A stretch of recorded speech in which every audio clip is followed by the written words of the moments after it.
ზუგდიდში ირაკლი ალასანია შტაბი ხმების დასაცავად ბრძოლას სასამართლოში გააგრძელებს. საოლქო საარჩევნო კომისიამ კოალიციის მიერ შეტანილი არც ერთი საჩივარი არ დააკმაყოფილა.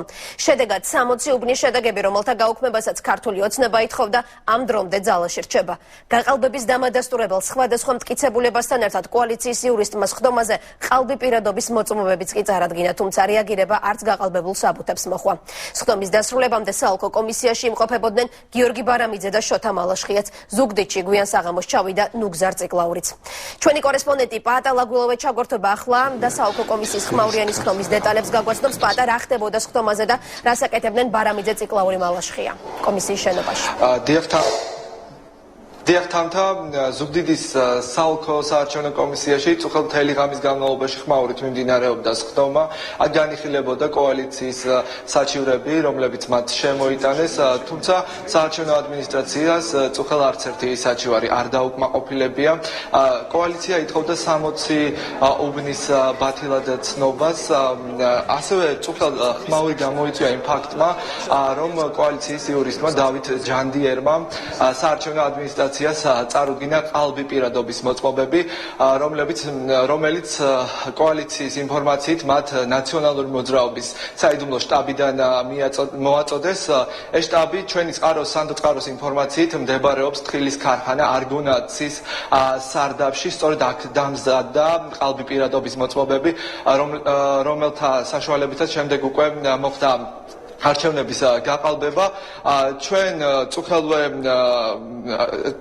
ასევე წუხელვე გახდა ცნობილი, რომ ამ პირადობის მოწმობებს ამზადებდა ხვიჩა ჟორდანია. ეს არის პიროვნება, რომელიც წყაროსვე ინფორმაციით საარჩევნოდ გაათავისუფლა, ზაზა გოროზიას უშუალო მითითებით გათავისუფლდა ეს პიროვნება და ხვიჩა ჟორდანია სწორედ იხდიდა სასჯელს. საინტერესო ის არის, რომ ის იხდიდა სასჯელს დოკუმენტების გაყალბების თუ რა ხდებოდა წუხელ საარჩევნო ადმინისტრაციაში და რა კომენტარები გაკეთდა უკვე შემდეგ გარეთ ნაციონალური მოძრაობის წარმომადგენლების მხრიდან, ჩვენ ახლა შეგვიძლია ეთერში მოვისმინოთ.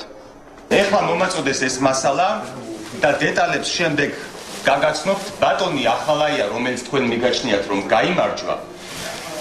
ბატონო, ეს არის საქართველოს პირადობის მოწმობის ყალბი ასლები, რომელსაც აწერია ზემოდან ბატონი ლაშა დამენია და ზაზა გოროზია.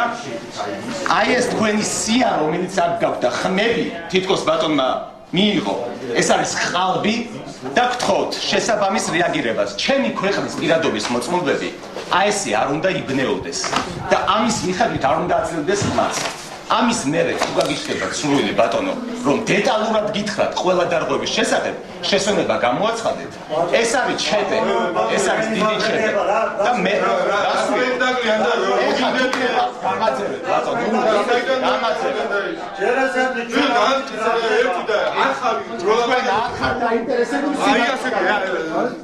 პროვოკატორი ხალხი.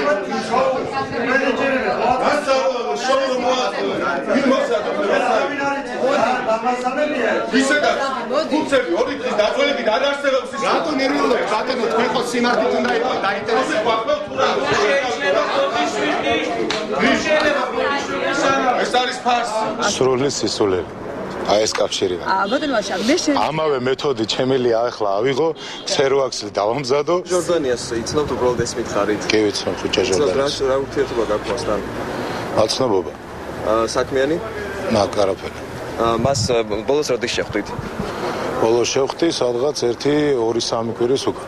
რა ბრალდებით იყო ის დაკავებული? ყალბი დოკუმენტების დამზადებისთვის. ხო, შეიძლება. 2 კვირის წინ რასთან დაკავშირებით შეხვდით? ქალაქში შეხვდი შემთხვევით. შტაბში არ ქონიათ მასთან არა. ჩვენ გვაქვს რომ ჟორდანია ყოველ დღე ვიდეოდა არგონატში განთავსებულ თქვენ საიდუმლო შტაბში ნაციონალურ. არსებობს კადრებიც ბატონო ლაშა. საიდუმლო შტაბი რატომ ლაზის ქუჩაზე მქონდა ზუგდიდის შტაბი. ლაზის ქუჩაზე ამ ადამიანთან ჰქონდა შეხვედრა. არგონატში შტაბი არ იყო განთავსებული სხვადასხვა თხილის მიღების პუნქტია, კიდე რა არის? გოროზიამ თხილის მიღება დაიწყო ბოლო პერიოდში. გოროზია არის მეგობარი რომან ფიფიასი, რომელიც რომან ფიფია ხშირად ჩამოდიოდა და წუხელ ასევე ხმაური მოყვა სხდომათა დარბაზში გიორგი ბარამიძის გამოჩენას. ბარამიძემ გამოჩენას ერთად თან მოიტანა